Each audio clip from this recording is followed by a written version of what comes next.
"Stop whining, it's already sold." Those were the words that changed everything. My son Mike stood in my kitchen like he owned the place, arms crossed, completely unbothered by the devastation he'd just delivered. I needed that money for my trip to Italy. I stared at him, my hands still wet from washing dishes. Frank's coffee mug trembling in my grip. "You sold your father's Rolex? Without asking me?" "Mom, seriously, get over it. It's just a watch." Just a watch. 6 months after burying my husband of 43 years, and my own son had stolen the only thing of Frank's I wore every day, wound every morning like Frank taught me, feeling connected to him through that simple ritual. If you're watching this, subscribe and let me know where you're watching from. The thing about betrayal is that it has a taste. Bitter, metallic, like pennies on your tongue. Standing there in my Chicago kitchen, staring at my 42-year-old son who apparently thought grief had an expiration date, I tasted it fully for the first time. "Which pawn shop?" I asked quietly. Mike's wife Ashley looked up from her phone. "Oh, good. She's being reasonable now."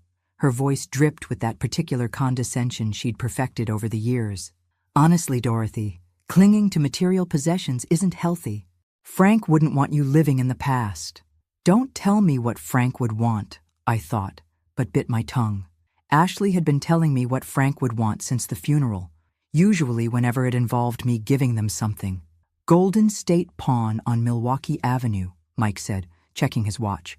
"An expensive Apple thing that probably cost more than Frank's Rolex was worth. They gave me $800. Not bad for something that old. $800. For a 1978 Rolex Submariner that Frank had saved 3 months of overtime to buy when Mike was born. The watch Frank wore every single day of our marriage except the day he died, when the hospital handed it to me in a plastic bag with his wedding ring.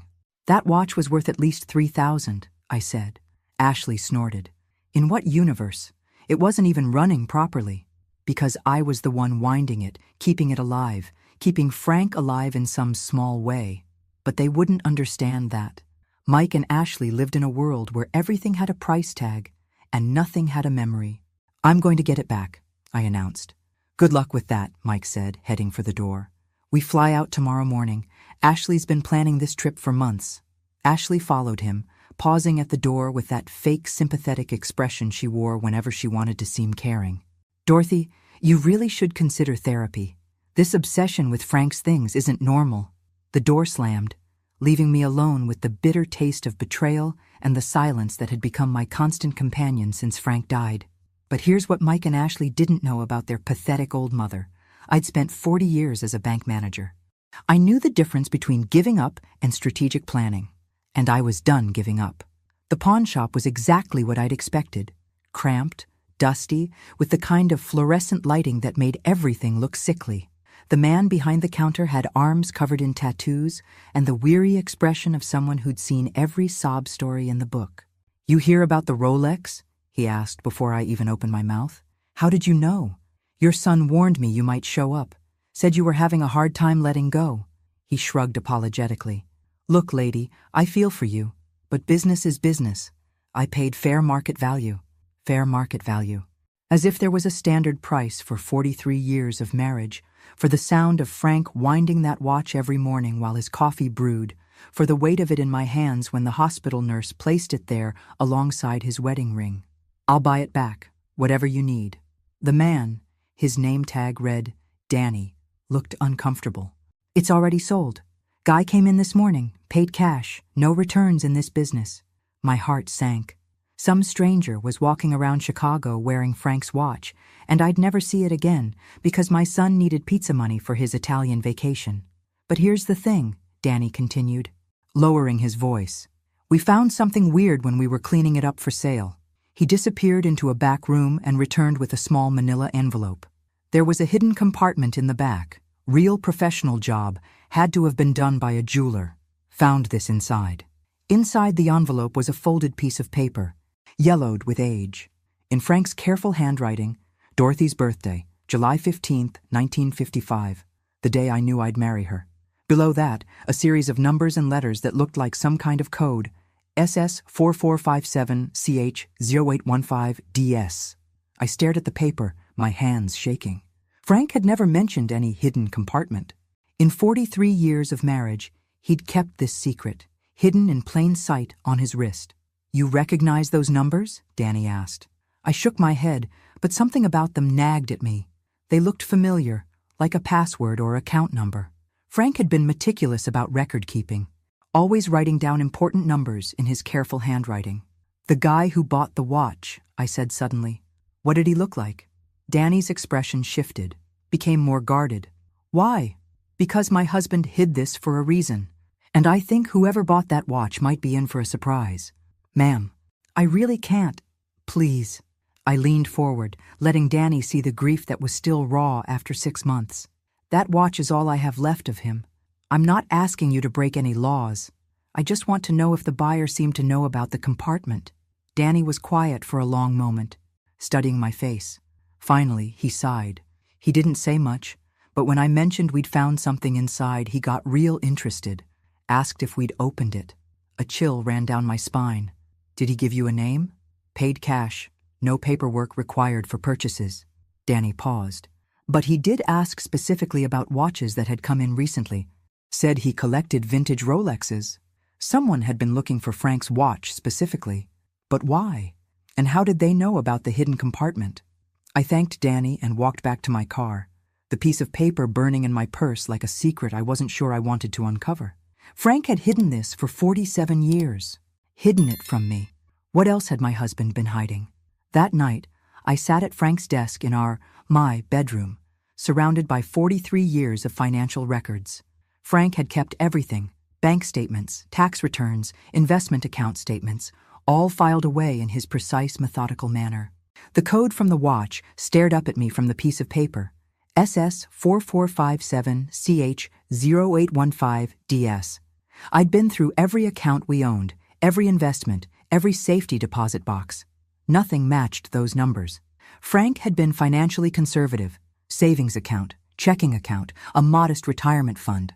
Nothing fancy, nothing hidden, or so I'd thought. My phone rang, interrupting my search. Mike's name flashed on the screen. "Mom, Ashley's upset. She says you made a scene at the pawn shop." I almost laughed. In what world was trying to recover my husband's stolen watch making a scene? "I went to buy back your father's watch. Unfortunately, someone else already purchased it. See? Problem solved. Time to move on." The casualness in his voice made my chest tighten with anger. This was Frank's son, the baby Frank had worked double shifts to provide for, the kid Frank taught to throw a baseball and change a tire. When had Mike become this cold? "Mike, there was something hidden inside the watch. Your father left me a message." Silence on the other end. Then, "What kind of message?" "I'm not sure yet, but it looks like account numbers or a password." "Mom." Mike's voice changed, became more alert. "What exactly did the message say?" Something in his tone made me hesitate. This was the most interested Mike had sounded in anything related to his father since the funeral. "Just some numbers," I said vaguely. "Probably nothing important. Maybe I should come over, help you figure it out." Now I did laugh, bitter and sharp. "Yesterday you told me to stop living in the past. Today you want to help sort through Frank's things?" "I'm just trying to be supportive." "By stealing his watch?" Mike sighed heavily. "Fine, be stubborn. But don't come crying to me when you drive yourself crazy chasing ghosts." After he hung up, I stared at the phone. Mike's sudden interest was suspicious, but I couldn't figure out why. He'd made it clear he considered Frank's possessions worthless sentiment, unless they weren't just sentiment. I returned to the desk, but this time I approached it differently. Instead of looking for accounts that matched the numbers, I started looking for patterns. Frank had been an accountant before his retirement. He thought in systems, in logical progressions. SS could be Social Security. Frank's number started with 457, but not 4457. CH could be Chicago, where we'd lived our entire marriage. EO815 made me pause. August 15th, our wedding anniversary. DS was harder. Frank's initials were FS. Mine were DS. Dorothy Sullivan, my initials. The code included my initials. I pulled out my laptop and started searching. Swiss bank accounts used codes like this. So did offshore investment firms. 3 hours later, I found it. Secure Solutions, Investment Management. based in the Cayman Islands. Their website was discreet, professional, catering to high-net-worth individuals seeking privacy and security. The account login page required a client number and password. With trembling fingers, I typed in SS4457CH0815DS in the client number field. Valid account number appeared on the screen. Now I needed the password, something only I would know, something Frank knew I would figure out. I tried our wedding date, our address, my birthday. Nothing. Then I remembered the note. Dorothy's birthday, July 15th, 1955, the day I knew I'd marry her. Not my actual birthday. July 15th was the day we met, at a summer dance in Millennium Park. Frank always said he knew that night he'd marry me someday. I typed in 071555 and held my breath. Access granted. The screen that loaded next made me gasp. Current account balance, $2,147,129.67. Frank had hidden nearly $3 million from me for our entire marriage. I stared at the screen until the numbers burned themselves into my retinas. $2.8 million. In an account I'd never known existed, in a bank I'd never heard of, hidden by a husband who'd spent 43 years convincing me we were living paycheck to paycheck. Every argument we'd had about money, every time I'd clipped coupons or bought generic groceries or patched Frank's work shirts instead of buying new ones, all of it while he had millions sitting in an offshore account.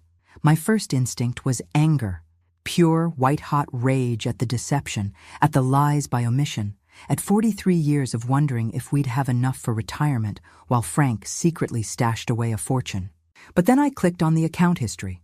The first deposit was made in 1982, 3 years after Mike was born. $5,000. The notation read, Initial Inheritance Investment, FS. Inheritance. Frank had never mentioned any inheritance. I scrolled through years of deposits, all relatively small, 500 here, 1,000 there. Regular contributions that explained why Frank had been so careful with our household budget. He hadn't been hiding money from our income. He'd been systematically building something separate. The deposits continued steadily until 2008, then jumped dramatically. Instead of hundreds of dollars, Frank had been depositing $10,000 and $20,000 at a time. The notation on those larger deposits made my blood run cold. Real estate liquidation, Chicago properties. Frank had been buying and selling real estate without my knowledge. Properties I'd never seen, investments I'd never been consulted about, business dealings that had apparently made him wealthy. How do you live with someone for 43 years and not know they're conducting secret business transactions? I clicked on the account messages and found a folder labeled, For Dorothy, Emergency Access Only. Inside was a video file, uploaded just 3 months before Frank died. I hesitated before clicking play. Whatever Frank had to say about this secret fortune, I wasn't sure I was ready to hear it. But I was alone in our bedroom at midnight. My son had stolen the only clue to this mystery, and I was apparently wealthy beyond my wildest dreams. Ready or not, I needed answers. Frank's face filled the screen, looking older and more tired than I remembered. He was sitting in his office at work, probably having recorded this during his lunch break. Dorothy, if you're watching this, I'm gone, and something's gone wrong. His voice was steady, but his eyes looked sad. I hoped you'd never need to access this account, that we'd grow old together, and I'd eventually tell you about it over dinner someday. He paused, rubbing his face with the same gesture he'd used whenever he was working through a difficult problem. The money isn't mine, sweetheart. It was my father's, hidden away before he died in 1981. He made me promise to keep it secret, to protect it, to only use it if our family was ever in real danger. Frank's father had died when Mike was 2. I remembered Frank being devastated, remembered the modest inheritance that had paid off our mortgage. Apparently, there had been much more to it. My father saw what the Depression did to families, how quickly stability could disappear. He wanted to make sure his grandchildren would always be protected, no matter what happened. Frank looked directly into the camera, and I felt like he was sitting right next to me. I've been investing the money carefully, conservatively. Every penny is documented, every transaction is legal. It's grown because I've been reinvesting for 40 years, but the original amount was meant to be emergency money. Insurance against catastrophe. The video continued with Frank explaining the account details. the investment strategy, the legal protections he'd put in place. But I was stuck on one phrase. I hoped you'd never need to access this account. Frank had died of a heart attack at work. Sudden, unexpected, no warning signs.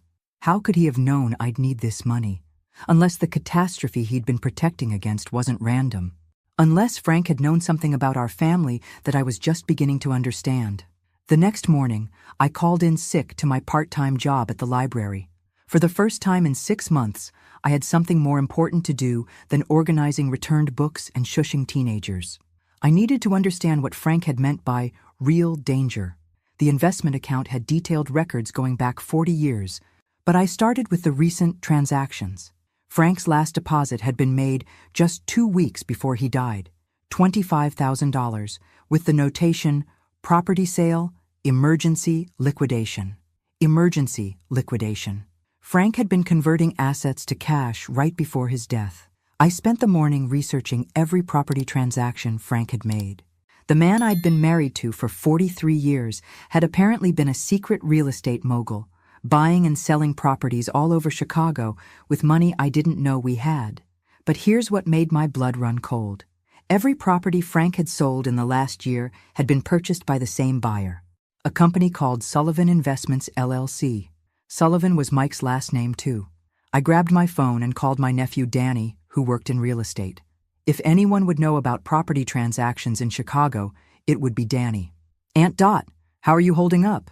I'm fine, honey. Listen, I need to ask you about something. Have you ever heard of a company called Sullivan Investments, LLC? Danny was quiet for a moment. Actually, yeah. They've been pretty active lately, buying up properties in good neighborhoods. Cash deals, moving fast. Why? Do you know who owns the company? I can find out. Give me an hour. I spent that hour going through Frank's desk more carefully, looking for any documentation about his real estate dealings. Hidden in the back of his filing cabinet, behind 40 years of tax returns, I found a folder marked Insurance Policies. But instead of insurance documents, the folder contained contracts, property deeds, and correspondence related to Frank's investments. At the bottom of the pile was a letter that made my hands shake. It was from a private investigator, dated 6 months before Frank's death. Mr. Sullivan, per your request, I've completed the investigation into your son Michael Sullivan's financial activities. My findings are concerning.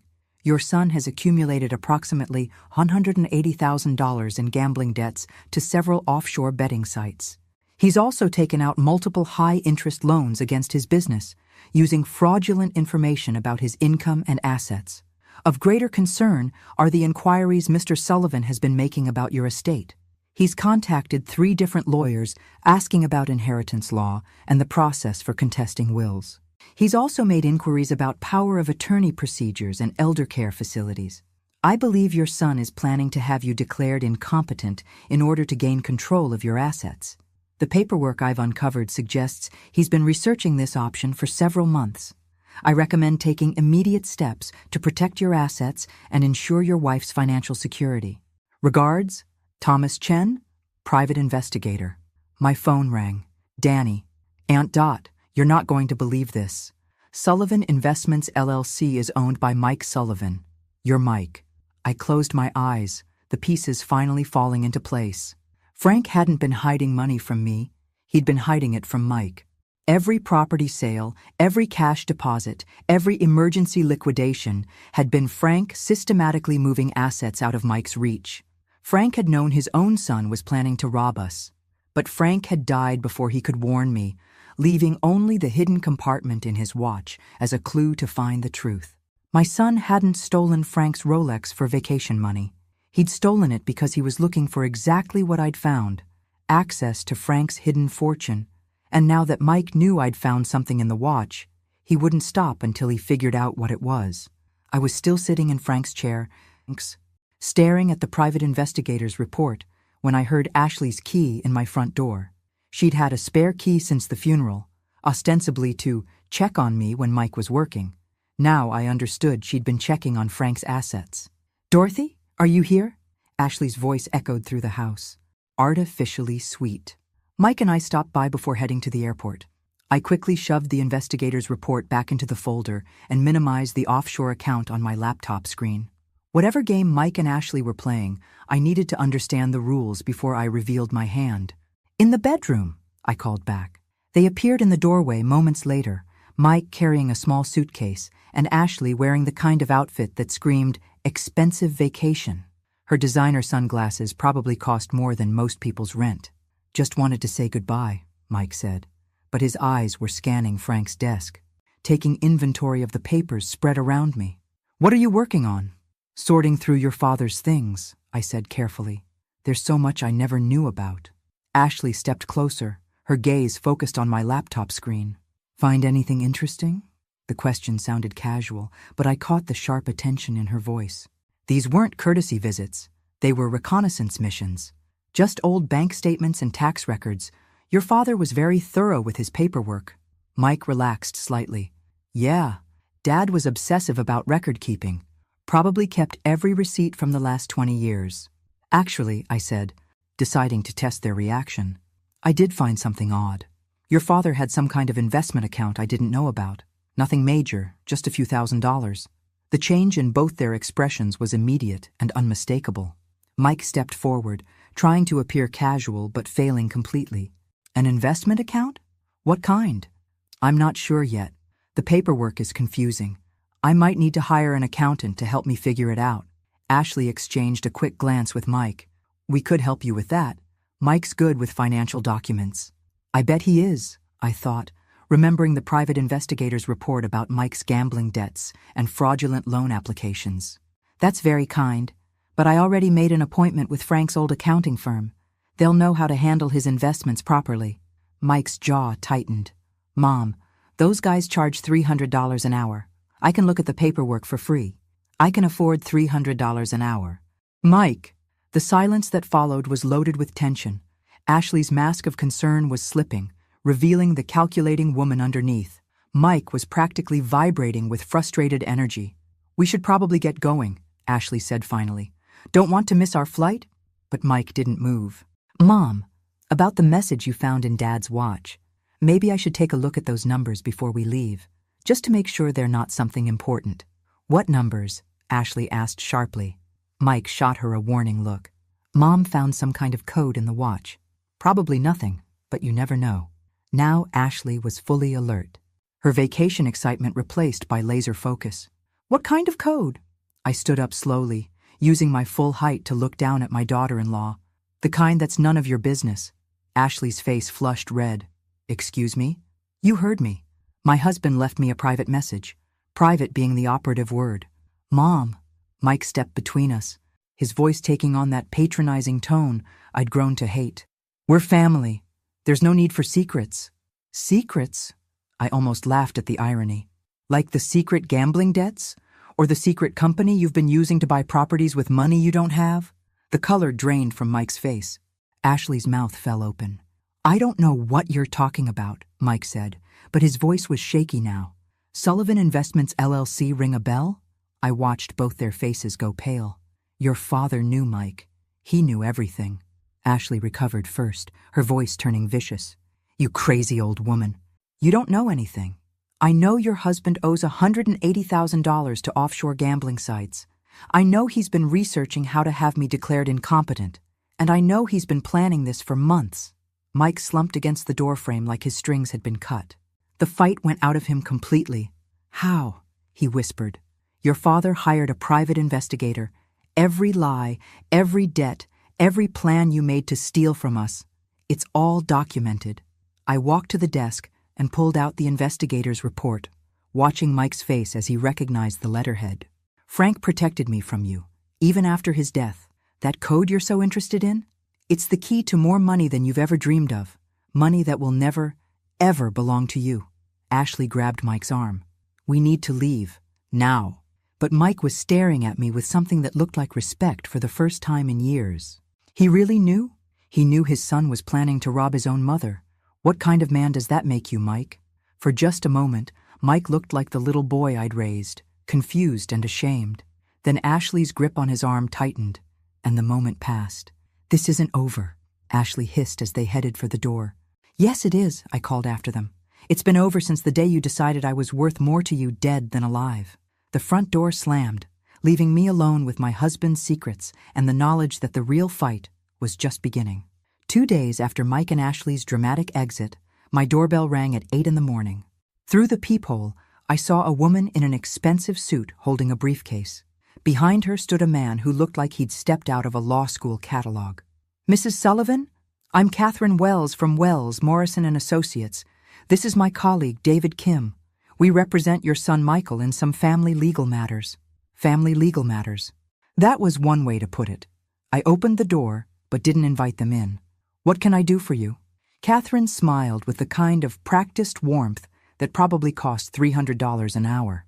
"Mrs. Sullivan, your son is concerned about your well-being. He's asked us to discuss some options that might be beneficial for everyone involved." "Such as?" David stepped forward, pulling out a tablet. "We understand you may have discovered some financial accounts that your late husband kept private. While we're sure he had good intentions, managing complex investments can be overwhelming, especially during the grieving process." Overwhelming. As if I hadn't spent 40 years managing our household finances down to the penny while Frank secretly played real estate mogul. "I appreciate your concern, but I'm perfectly capable of managing my own affairs." Catherine's smile never wavered. "Of course you are. But consider this. Your son could help shoulder that burden. We've drafted some documents that would give Michael power of attorney over your financial decisions. Just temporarily, until you've had time to properly grieve." There it was. Exactly what Frank's private investigator had warned about. "Temporarily," I repeated. "And who determines when my grieving period is over?" David exchanged a glance with Catherine. "That would be at your discretion." Naturally. I stepped back toward my door. "Gentlemen, I think we're done here." "Mrs. Sullivan," Catherine's voice sharpened slightly, "your son is prepared to file a petition with the court regarding your mental competency. He's concerned about some erratic financial decisions you've been making." "What erratic decisions?" "Accessing offshore accounts, conducting international financial transactions without professional guidance. To an outside observer, it might appear that you're not thinking clearly." The threat was crystal clear. Sign over power of attorney voluntarily, or they'd have me declared incompetent by force. "You know what's interesting about threats?" I asked, leaning against my doorframe. "They only work if the person you're threatening doesn't have better lawyers than you do." Catherine's professional mask slipped slightly. "I beg your pardon? I said you can tell my son that his plan won't work. Frank left me more than just money. He left me protection." I closed the door in their faces and immediately called the number I'd found in Frank's hidden files. Thomas Chen, the private investigator, answered on the second ring. "Mr. Chen, this is Dorothy Sullivan, Frank Sullivan's widow." "Mrs. Sullivan, I've been expecting your call. Frank told me you might need my services someday." "He did?" "About 6 months ago, Frank asked me to prepare a comprehensive legal defense package in case anyone tried to challenge your competency or your right to his assets. Everything's ready to go." Frank had been 3 steps ahead, even in death. "How ready?" "Mrs. Sullivan, by the time I'm done presenting evidence of your son's gambling debts, fraudulent loan applications, and attempts to manipulate elderly family members, he'll be lucky if he doesn't face criminal charges." For the first time in months, I smiled genuinely. "Mr. Chen, I think it's time to make some phone calls." Thomas Chen's office was in a sleek downtown building that screamed expensive legal services. But as I sat across from him reviewing Frank's defense package, I realized my husband had been planning for this confrontation long before he died. "Your husband was thorough," Thomas said, spreading documents across his mahogany desk. Bank records showing Mike's gambling losses, audio recordings of him discussing plans to have you declared incompetent, even photographs of him meeting with estate planning lawyers. "Audio recordings?" Thomas nodded grimly. "Frank suspected Mike was planning something, so he had your house wired for sound last year. Completely legal since it was his own property." I thought about all the conversations Mike and Ashley had had in my kitchen over the past 6 months. Every dismissive comment about my mental state, every calculation about Frank's assets, every cruel joke about putting me in a nursing home. Frank had heard it all. "There's more," Thomas continued. "Frank also discovered that Ashley has been systematically isolating you from family and friends. She's been telling people you're becoming senile, that you need supervision." The pieces clicked into place. Why my sister-in-law had stopped calling, Why neighbors seemed awkward when they saw me. Why my book club friends had been treating me like I was fragile. Ashley had been conducting a whisper campaign, preparing the groundwork for Mike's legal challenge. How extensive is the evidence? Extensive enough to destroy any competency challenge, and probably land them both in jail for elder abuse and attempted fraud. Thomas pulled out a thick folder. But there's something else. Frank left specific instructions about what to do if you ever needed to access the offshore account. He handed me a sealed envelope with my name written in Frank's careful handwriting. Inside was a letter dated just 1 week before Frank's death. My dearest Dorothy, if you're reading this, then Mike has shown his true colors, and you've discovered the account I've been building for 40 years. I'm sorry I couldn't tell you about it while I was alive, but I needed to protect it from Mike until the time was right. The money isn't just an inheritance, it's justice. Every penny came from investments I made using information Mike thought he was hiding from us. When he started his real estate company, he would brag about his inside deals and guaranteed investments. What he didn't know was that I was listening and investing in the same opportunities with money he didn't know existed. Mike unknowingly funded his own downfall. Every property he flipped, I bought 3 more in the same area. Every stock tip he mentioned, I invested in with money from our original inheritance. The offshore account exists because I used Mike's own greed against him. Now it's your turn to use his greed against him. Thomas has instructions to make the account transfers immediately. By the time you read this letter, you'll have financial independence Mike can never touch. But more importantly, you'll have the power to choose how this ends. You can forgive him, take care of him despite his betrayal, and hope he learns to be a better man. Or you can let him face the consequences of trying to steal from his own mother. The choice is yours, my love. It always has been. Forever yours, Frank. I set the letter down with shaking hands. Frank hadn't just protected me from Mike. He'd orchestrated Mike's downfall, using Mike's own schemes against him. Mrs. Sullivan? Thomas was watching me carefully. Are you ready to proceed? I thought about Mike as a little boy, excited about his first day of school. Then I thought about him standing in my kitchen 2 days ago, calling me a crazy old woman while his wife threatened me. Some bridges, once burned, can't be rebuilt. Mr. Chen, I want you to file every piece of evidence we have with the appropriate authorities, and I want you to do it today. The next morning brought chaos to my quiet Chicago neighborhood. I was sipping coffee and reading the newspaper when 3 black SUVs pulled up to Mike and Ashley's house across the street. Men in FBI windbreakers started carrying boxes out of their front door. My phone rang immediately. "Mom!" Mike's voice was panicked, desperate. "What did you do?" "I protected myself," I said calmly, watching through my kitchen window as agents loaded computers and filing cabinets into their vehicles. "What you should have done for your family, instead of trying to rob them. You don't understand. This will destroy us. You destroyed yourselves." "I just documented it." Ashley's voice came through the phone, shrill and angry. "You vindictive old witch, we were trying to help you. By stealing my husband's watch? By planning to have me declared incompetent? By spreading lies about my mental health to isolate me from friends and family?" The line went quiet, except for Ashley's ragged breathing. "Frank knew everything, Mike. Every debt, every lie, every plan you made to rob us. He spent the last year of his life protecting me from his own son. Dad wouldn't. Your father hired a private investigator to document your gambling addiction and your plans to steal my inheritance. He had our house wired for sound so he could record every conversation you had about putting me in a nursing home." I heard Mike make a sound like a wounded animal. "The FBI is seizing your business records because Frank's evidence shows you've been using fraudulent information to secure loans. The IRS is auditing you because you've been hiding income. And the state attorney's office is investigating you for elder abuse. Mom, please." Mike's voice broke. "I never meant for it to go this far. When did it start? Mike, when did you decide your mother was worth more to you dead than alive?" Long silence. When Mike spoke again, his voice was barely a whisper. "When I realized Dad had been hiding money from us. I saw some paperwork in his office last Christmas, references to accounts I'd never heard of. I thought if you both died, everything would come to me automatically. The honesty was brutal, but somehow cleaner than the months of lies and manipulation. You were wrong. Frank made sure everything would be protected from you. How much? Mike asked. How much did he hide? Enough to ensure I never have to depend on family who sees me as a burden. I hung up and watched through the window as FBI agents escorted Mike and Ashley to separate cars. Ashley was screaming at the agents, probably demanding lawyers and threatening lawsuits.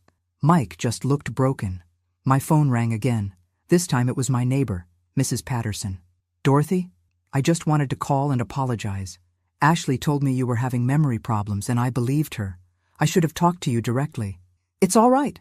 Helen, Ashley can be very convincing. Is it true what they're saying? That Mike was planning to steal from you? I looked at Frank's picture on my mantle, remembering the man who'd protected me even after death. It's true, but it's over now. 3 weeks later, I sat in Thomas Chen's office reviewing the final legal documents. Mike and Ashley were facing federal fraud charges. Their business had been seized and their assets frozen pending investigation. But that morning had brought an unexpected visitor. Mrs. Sullivan, there's someone here to see you, Thomas's secretary announced. Says his name is Richard Torres, and he has something that belongs to you. The man who entered was in his 60s, well-dressed, with the kind of careful demeanor that suggested law enforcement background. In his hands was a familiar blue velvet box. Mrs. Sullivan, I'm the one who bought your husband's watch from the pawn shop. I stared at him, confused. How did you know to find me? Richard smiled and set the box on Thomas's desk. Because Frank Sullivan hired me 20 years ago to protect this watch if anything ever happened to him. I don't understand. I'm a retired federal marshal, Mrs. Sullivan. Your husband contracted me to monitor certain situations. When the watch appeared at Golden State Pawn, I was notified immediately. Thomas was taking notes furiously. You were surveillance on Mike Sullivan? Among other things. Frank was thorough in his preparations. Richard opened the velvet box, revealing Frank's Rolex. But there's something else you need to know about this watch. He turned it over and pressed something on the back. A second hidden compartment opened, smaller than the first. Inside was a micro SD card. Frank recorded everything, Mrs. Sullivan. Every conversation Mike had about manipulating you, every meeting with lawyers about declaring you incompetent, every discussion about what to do with your assets after you were gone. The room spun slightly. Frank was recording Mike? For 18 months. Audio, video, financial records, everything needed to ensure Mike could never successfully challenge your mental competency or your right to Frank's inheritance. Richard inserted the SD card into Thomas's computer. The screen filled with folder after folder of evidence. Audio recordings, video files, financial documents, even photographs of Mike meeting with lawyers and gamblers. Your husband loved you enough to spend the last 2 years of his life building an unbreakable legal defense against his own son. I thought about Frank's final months, how stressed he'd seemed, how many work meetings he'd had in the evenings. He hadn't been hiding from me. He'd been protecting me. There's one more thing, Richard said quietly. Frank left specific instructions about what to do if Mike ever tried to have you declared incompetent. He pulled out a sealed envelope marked Final Instructions, Dorothy's Protection Plan. Inside was a document that made my breath catch. In the event that Michael Sullivan attempts legal action against Dorothy Sullivan's mental competency, the following assets will be transferred immediately to the Chicago Children's Hospital in Michael Sullivan's name. All property owned by Sullivan Investments, LLC. All gambling debts and outstanding loans. All legal fees and court costs associated with elder abuse charges. Michael Sullivan will be personally responsible for all debts and legal consequences, while receiving no benefit from any inheritance or asset transfer. Frank had arranged for Mike to inherit his own destruction. Your husband was a brilliant man, Thomas said admiringly. He turned Mike's greed into a legal trap. Frank knew Mike would never stop trying to get the money, Richard explained. So he made sure that any attempt to steal from you would result in Mike losing everything he already had. I picked up Frank's watch, feeling its familiar weight in my hands. For 43 years, I'd thought I was married to a simple accountant who worried about money and saved every penny. Instead, I'd been married to a master strategist who'd spent 2 years orchestrating the most elaborate protection plan in legal history. Mrs. Sullivan, Richard said gently, your husband asked me to give you a final message if this day ever came. He handed me one last envelope. this one unsealed. Inside, in Frank's handwriting, "Dorothy, you were always stronger than you knew. I just made sure you'd have the tools to prove it. Love always, Frank." 6 months later, I stood in the lobby of the Chicago Children's Hospital, watching workers install a brass plaque that read, "The Frank Sullivan Memorial Wing." Frank's Funded offshore by Dorothy account Sullivan had been in more than loving enough memory to of her secure my husband. future and fund the hospital expansion he'd always dreamed about. The final irony was that Mike's attempt to steal from me had directly resulted in the largest charitable donation in the hospital's history. My phone buzzed with a text from Thomas Chen. "Mike's sentencing hearing is next week. They're recommending 2 years federal prison plus full restitution. Ashley took a plea deal for 18 months. Still want to attend?" I typed back, "No, I have better things to do." And I did. At 73, I was finally living the life Frank had protected for me. I'd bought a small house near the lake, joined 3 book clubs, and started volunteering at the hospital twice a week. For the first time in decades, I was making decisions based on what I wanted, not what my family expected. My doorbell rang as I was preparing dinner. Through the peephole, I saw a young woman with Mike's eyes and nervous smile. "Grandma Dorothy?" "It's Melissa, Mike's daughter." I hadn't seen her since Frank's funeral, when she was finishing college and starting her first job. Ashley had made sure to cut me off from the grandchildren along with everyone else. I opened the door. "Melissa, what a surprise. I know I should have called first." She was twisting her hands nervously. "I heard about Dad and Ashley, about what they did to you. I wanted to apologize." "You have nothing to apologize for." "I do, though. I knew something was wrong. Dad kept asking weird questions about Grandpa Frank's finances, and Ashley was always making comments about your memory. I should have said something." I studied my granddaughter's face, seeing Frank's honesty there along with Mike's features. "Come in, sweetheart. Let's talk." Over dinner, Melissa told me about her new job teaching elementary school, her engagement to a young doctor, and her guilt about her father's crimes. "I keep thinking I should visit him in prison," she said. "But I'm so angry about what he did to you." "Anger is normal, but Mike is still your father. How can you not hate him?" I thought about Frank's letter, about the choice he'd given me between forgiveness and justice. Because hate would mean he still had power over me. I choose peace instead. Melissa's eyes filled with tears. "I missed you so much. Ashley told everyone you were getting confused, that you didn't want to see us anymore. I never stopped wanting to see you, and I never will." As Melissa helped me clear the dishes, she paused at Frank's photo on the mantel. "I always wondered why Grandpa Frank wore that watch every single day. He must have really loved it." I smiled, thinking about the 2 hidden compartments, the offshore account, the elaborate protection plan that had saved my life. He loved what it protected. That night, after Melissa left with promises to visit every week, I sat on my back porch watching the sunset over Lake Michigan. Frank's watch was on my wrist, keeping perfect time. He'd been gone 8 months, but somehow he was still taking care of me. The greatest love stories aren't about passion or romance, they're about protection, about someone loving you enough to fight battles you don't even know you're facing. Frank had spent 2 years preparing for a war I never saw coming, ensuring that his death wouldn't leave me defenseless against his own son's greed. Some people spend their whole lives looking for that kind of love. I was lucky enough to wear it on my wrist for 43 years. Thanks for listening. Don't forget to subscribe and feel free to share your story in the comments. Your voice matters.